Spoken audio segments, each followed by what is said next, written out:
para você que acompanha o Café em Prosa podcast. Nós estamos começando mais um episódio nessa sexta-feira e hoje a gente vai falar um pouquinho sobre o São Paulo Festival Coffee que aconteceu na semana passada e a gente convidou aqui então um grande campeão do concurso de barista para conversar com a gente. Foi o primeiro ano dessa iniciativa em São Paulo. Eu estive lá, o Paulista aceitou muito bem esse evento, casa cheia nos 3 dias lá no Ibirapuera, mas para a gente entender como é que foi essa competição e como é que o Brasil vai ser representado lá fora, eu convido para conversar com a gente agora, então, o grande vencedor, Boran Júlio 1. Seja muito bem-vindo ao Notícias Agrícolas, ao Café em Prosa. Muito obrigado, Virginia. É um prazer estar aqui. Obrigado pelo convite e pela oportunidade de falar um pouquinho sobre competições e nosso trabalho aqui em São Paulo. Boran, eu quero muito falar sobre a sua conquista do último final de semana, mas primeiro eu queria conhecer um pouquinho mais da sua história. Quem é você? Claro. Como é que você foi parar nesse universo da cafeicultura? Conta um pouquinho pra gente. Com certeza. Na verdade, nossa história com o café começa com a família, né? A gente, apesar da nossa família não ser tradicionalmente inserida no meio do café, a gente acabou acertando esse desafio de produzir café aqui no Brasil há 15 anos atrás agora. E eu comecei minha carreira na área de provas mesmo. Eu comecei tirando meu certificado de Q Grader para poder avaliar e qualificar os cafés produzidos pela fazenda e eventualmente trabalhar na área comercial, né? Exportando os cafés para os clientes lá fora. E com isso a gente foi desenvolvendo essa paixão por servir esses cafés e demonstrar a qualidade que a gente tinha para oferecer para os nossos clientes. E em 2016 eu acabei, junto com meu irmão, abrindo a nossa primeira cafeteria aqui em São Paulo, a Coffee Co, junto com a nossa torrefação, para estar servindo um pouco mais das nossas variedades e o que a gente tem para oferecer de produção para os nossos clientes aqui em São Paulo. Me fala uma coisa, onde que é a família da sua fazenda? A fazenda da sua família, perdão? Claro, a gente tem 2 áreas produtivas agora. A gente produz café no sul de Minas, em Campanha, e a nossa propriedade mais recente agora também fica em Bitirama, no Espírito Santo. Tá, e qual que é o tipo de café que você oferece na sua cafeteria, Boran? Conta um pouquinho pra gente, qual é o perfil que ele tem, qual é o café que você escolheu produzir para entregar isso aos seus clientes, como é que é esse trabalho?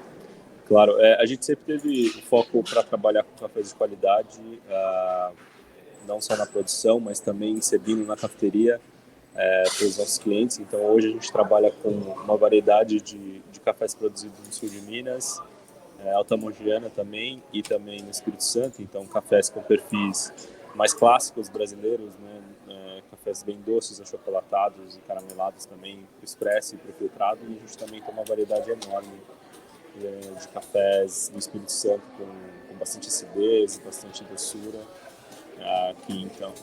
que são perfis muito novos e inovadores aí para o Brasil. E agora que a gente já conhece um pouquinho mais da sua história, vamos falar um pouquinho do Campeonato Brasileiro de Barista 2022, então, que aconteceu no último final de semana.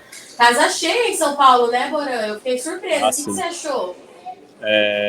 Foi um evento, assim, de muito sucesso. A gente tinha uma expectativa boa, principalmente porque a gente sabe que São Paulo tem um público enorme para café especial, né? Hoje a gente tem 6 unidades de lojas físicas aqui em São Paulo. Então a gente sabe que o público está muito preparado para cafés de qualidade. E foi realmente surpreendente, assim, a gente viu dias lotados, né? A gente formando fila para entrar no festival. Então a gente foi uma surpresa muito bacana e a gente viu que o festival já ficou muito pequeno para o local e a gente sabe que vai ter um potencial ainda maior ano que vem. Ingressos esgotados por 2 dias, se eu não me engano, né? Exatamente. E qual que é o café que o paulista toma, Boran? Só para a gente entender um pouquinho. Eu acho que assim, o paulista ele tem uma diversidade grande de consumo, né, aqui em São Paulo. Principalmente a gente tem o costume de consumir o famoso café coado em casa, e fora de casa a gente dá muita preferência para expresso, bebidas à base de leite, né, cappuccino, latte. Então eu acho que também é uma das grandes razões porque as cafeterias têm um nível de sucesso bem bacana aqui na cidade. E vamos falar um pouquinho então da competição, porque afinal você superou aí outros 19 baristas, você foi campeão então, teve o melhor desempenho no preparo de café expresso, bebidas com leite vaporizado e originais de assinatura. Conta um pouquinho para a gente como é que foi sua preparação e se o evento, quando você chegou lá, qual foi o seu nível de dificuldade, como eram os seus concorrentes? Conta para quem não esteve lá, quem não se assistiu pessoalmente, como é que foi essa competição, Boran? Claro. Bom, na verdade, esse é o meu segundo título, né? Eu comecei a competir Sim. desde 2019, que foi minha primeira competição nacional, que a gente conquistou o título em 2019 e a gente foi representar o Brasil em Milão só em 2021. Então, devido à pandemia, né, e devido a todos os desafios que a pandemia trouxeram, mas a gente já estava assim num ritmo muito bom de competição, de elevar o nível de varismo, principalmente o nível técnico que eu tinha, e também estar apresentando assim o que o Brasil tem de melhor para oferecer, né? Na competição mundial eu apresentei 2 cafés, um café brasileiro e um café colombiano. Então a gente já estava num ritmo forte de treinos, a gente meio que não parou desde o ano passado, de Milão para cá. Mas a gente sabe assim que o preparo dos competidores sempre é alto, né? A gente está cada vez mais elevando o nosso nível e a performance do Brasil em competições mundiais. Então foi muito desafiador, assim, né? A gente treina pra caramba, a gente testa receitas, a gente trabalha com cafés diferentes, mas no dia tem diversos outros fatores, né? Tem o local que a gente está, a gente desconhece qual que vai ser a qualidade da água, da máquina. O equipamento também é um equipamento novo, né? Que acabou de ser anunciado como equipamento oficial para os campeonatos mundiais, então existe toda essa dificuldade de falta de familiaridade com as máquinas, e o nervosismo, né? Um nervosismo muito grande no dia da competição, e aí são as coisas que a gente acaba não prevendo. A gente tenta se preparar ao máximo, mas existe uma dificuldade enorme para a gente conseguir atingir o melhor resultado no dia. Boran, você teve um destaque que você levou, trabalhou por lá em São Paulo a nova tendência de varietais com baixo teor de cafeína. Eu queria Certo. entender por que você resolveu levar esse tipo de café, o que te influenciou, se isso muda alguma forma no seu método de preparo, como é que foi essa sua escolha? Claro. Assim, os estudos relacionados à cafeína, por incrível que pareça, são muito poucos, apesar de a gente consumir café por centenas de anos já, né? Então, é interessante que os varietais novos com baixo teor de cafeína estão virando tendência mundialmente, né? O Brasil também trouxe, não é uma tendência extremamente antiga, né? Em 2018, a barista da Suíça ganhou com um Laurina brasileiro, né? O Campeonato Mundial de Filtrados. Então, foi uma das grandes portas de entrada aí para esses cafés de varietal com baixo teor de cafeína. E, por incrível que pareça, assim, esses cafés têm cada vez mais trazido muita complexidade sensorial, né? São cafés que dão uma percepção de doçura muito mais alta, né? Gritante, principalmente no nosso paladar. Mas sim, são cafés delicados, né? Existe um desafio de produtividade, né? São cafés que você produz pouco, principalmente nas fazendas. E existe também, obviamente, os desafios da extração, de definição de receita. É um café muito delicado, com uma acidez muito alta, então às vezes a receita precisa ser mais diluída. E aí que vem realmente a habilidade e o trabalho do barista, né? Conseguir harmonizar e extrair o melhor potencial do café. E daí vem todo o nosso conhecimento, né? Todo o nosso treinamento e testes com esses cafés que são incríveis e trazem oportunidades novas e fantásticas para o mercado. E, Bora, a gente está falando de um tipo de café que há alguns meses, pelo menos um ano, a gente já vem falando de baixo teor de cafeína, mas quando a gente compara com um café tradicional, vamos colocar assim para quem está nos assistindo entender, qual é o grau de dificuldade que ele traz para o barista, um café como esse? Se a gente for comparar, dá para fazer essa comparação? Dá, com certeza. Eu diria que ele é pelo menos umas 4 vezes mais difícil de extrair, né? De torrar principalmente, né? Esses cafés têm altíssima densidade. O Laurina, por exemplo, ele tem até um formato diferente, ele parece até meio que um grão de arroz. Então, existem esses desafios que, que trazem no dia a dia, não só para a execução e a gente trazer o maior potencial desse café, não só para a xícara, mas também para a torrefação.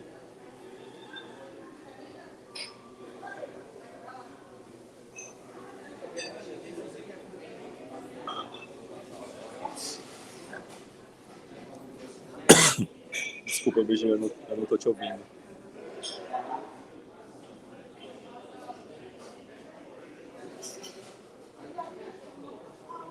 Eu acho que eu perdi seu som mesmo.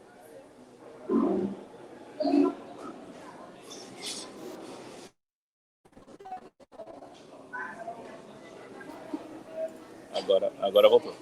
Voltou? Vamos lá. Eu vou repetir minha pergunta desde o início, tá?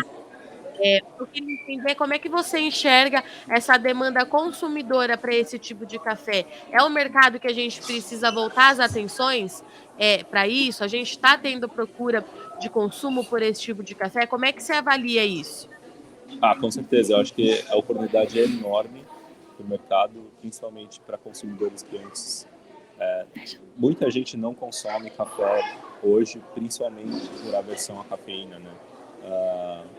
E hoje existe uma oportunidade enorme no mercado, principalmente para consumidores também que, por exemplo, não consomem bebida alcoólica e estão indo para café como uma experiência sensorial, né? Parecida com vinho, parecida com cerveja. Então, existe uma oportunidade grande nesses dois mercados, né? Para quem não consumia café, por sensibilidade demais à cafeína, e também para consumidores que cada vez mais buscam uma experiência sensorial completa numa bebida.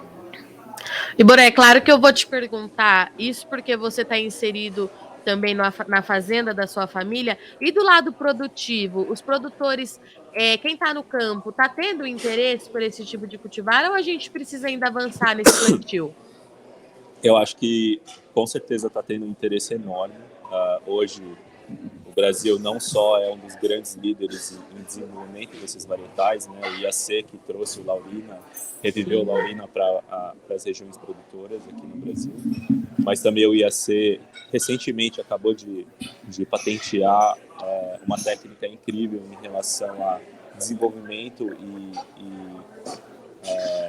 isolamento de enzimas que conseguem reduzir naturalmente cafeína em outros cultivares e outras variedades. Então, a gente sabe que está tendo um investimento enorme de tempo e dinheiro em relação ao desenvolvimento desses cultivares com baixo teor de cafeína. E também hoje, no mundo inteiro, existe um nível de pesquisa e um esforço absurdo em relação ao desenvolvimento de novos processos de pós-colheita, também visando redução de cafeína naturalmente. Eu acho que é natural que os produtores busquem esse tipo de opções, não só pela demanda do mercado, mas assim, como essas competições podem demonstrar que esses cafés trazem muita qualidade na xícara, e também porque hoje os grandes métodos mais comuns de descafeinação de café são geralmente muito agressivos e acabam diminuindo muito a qualidade na xícara. Então, naturalmente, desenvolvendo varietais que trazem potencial sensorial e qualidade na xícara altíssima, sem perder isso no processo, a qualidade, e conseguir ainda esse resultado de baixo teor de cafeína, realmente é um dos caminhos mais visados por produtores. Perfeito. Bora, vamos falar um pouquinho da Austrália? Em setembro você está indo para lá, vai viajar para representar o Brasil. O que você está esperando desse campeonato mundial? Como é que tem sido sua preparação? Conta um pouquinho para gente. Claro. Agora, assim, a gente meio que volta numa estaca zero, né, para a apresentação do Mundial. Apesar do pouco tempo, eu acho que assim, a gente está com uma base técnica muito bacana, né, a gente tem trabalhado equipamento, né, familiaridade de movimentação e essas coisas para competição. Agora, o nosso objetivo é selecionar os cafés corretos para a gente conseguir o melhor resultado possível na Austrália. A gente sabe que esse ano vai ser até mais desafiador, porque existem alguns países que não puderam competir devido a restrições de viagem em Milão ano passado.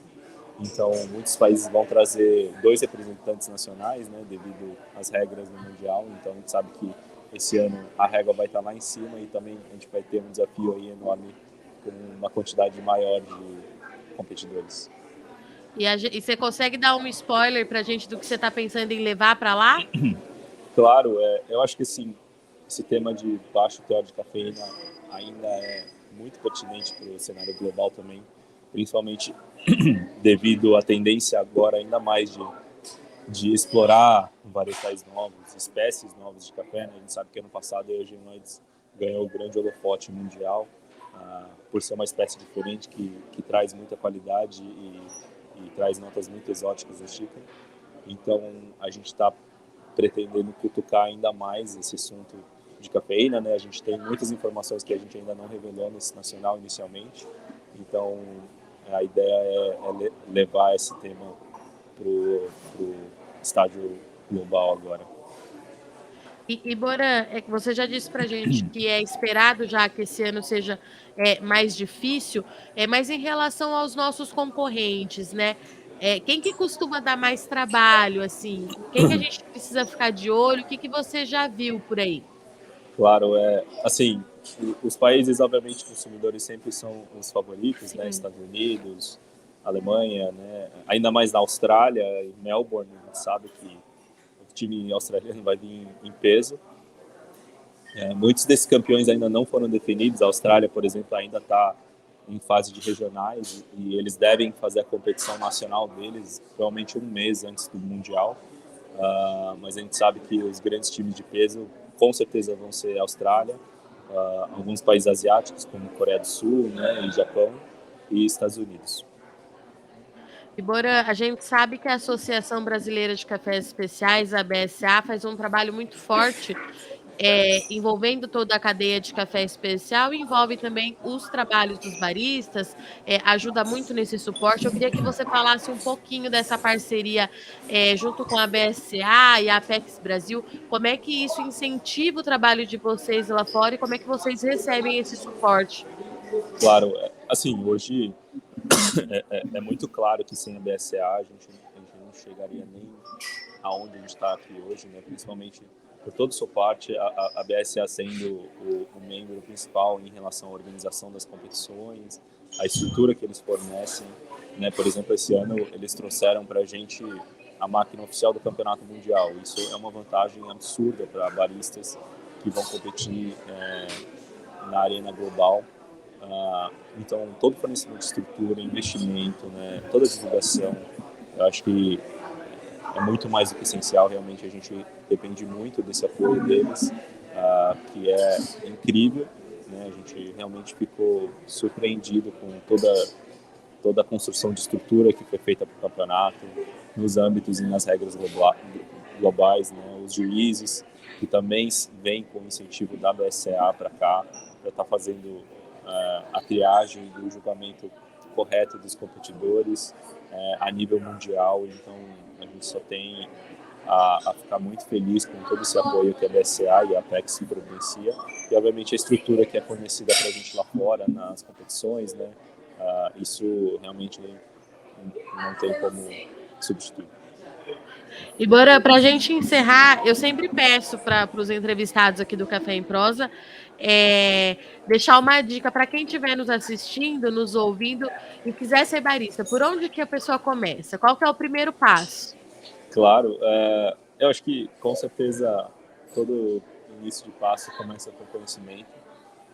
Então a gente não só a Uncoff, mas existem escolas incríveis no Brasil todo que podem estar fornecendo capacitação e conhecimento inicial para cafés especiais, para a profissão de barista, certificados. Buscar esses certificados internacionais também são importantes, né? Principalmente os que são sancionados pela Specialty Coffee Association. Então, conhecimento é tudo, é a base do nosso trabalho aqui a base de competições. Então, para mim, essa é a principal dica que eu posso passar. Bora, muito obrigado pela sua disponibilidade, parabéns pela sua premiação, boa sorte na preparação, boa sorte lá na Austrália Casa é sua, Café em Prosa continua de portas abertas, BSCA é um grande parceiro aqui do Notícias Agrícolas e eu te espero mais vezes para você contar como é que foi por lá. Então, quando você voltar de viagem, você volta aqui no Café em Prosa para a gente prosear mais um pouco, tá certo? Perfeito, muito obrigado, Virginia. Obrigado pelo convite. Bom final de semana, um abraço. Igualmente. Portanto, estivemos aqui com Boran Júlio 1, campeão de barista 2022 do Brasil. Ele é consagrou então aí o bicampeonato nesse ano no Festival do Café em São Paulo, que aconteceu na semana passada, primeiro ano de festival, e o paulista recebeu muito bem os cafés especiais.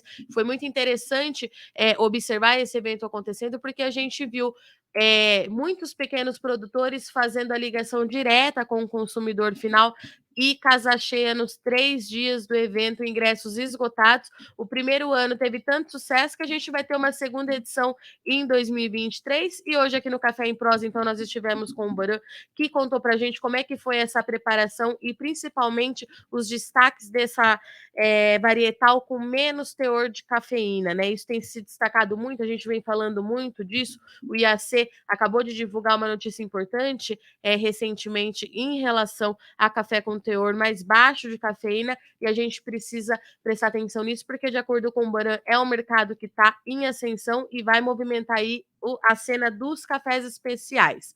Bom, eu agradeço muito sua audiência e companhia. Para você que está assistindo aqui o Café em Prosa, não se esquece que ainda está acontecendo a premiação da melhor história de um agricultor. Você precisa enviar o seu vídeo para contar a sua história, um vídeo de até 2 minutos contando a história da sua família, de como é que você produz o seu café. Se você trabalha em outra área do agronegócio, você também pode participar. A gente tem uma série de premiações e, mais do que isso, a gente quer conhecer quem é o produtor que há 25 anos acompanha aqui o trabalho do Notícias Agrícolas. A gente sabe que o café, quando eu falo principalmente café, a gente tem muita história por trás disso, então envia sua história pra gente. Você consegue todas as informações no Instagram, no site, a gente tem uma página especial do evento também. Fale comigo, fale com o Erickson não tá aqui hoje, mas pode falar com o Erickson se tiver alguma dúvida, com qualquer um dos jornalistas com quem você tenha contato aqui do NA, que a gente tá, de fato, ansioso esperando pela sua história, tá certo? Eu agradeço muito sua audiência e companhia, mas não sai daí que o NA continue, já já a gente tá de volta.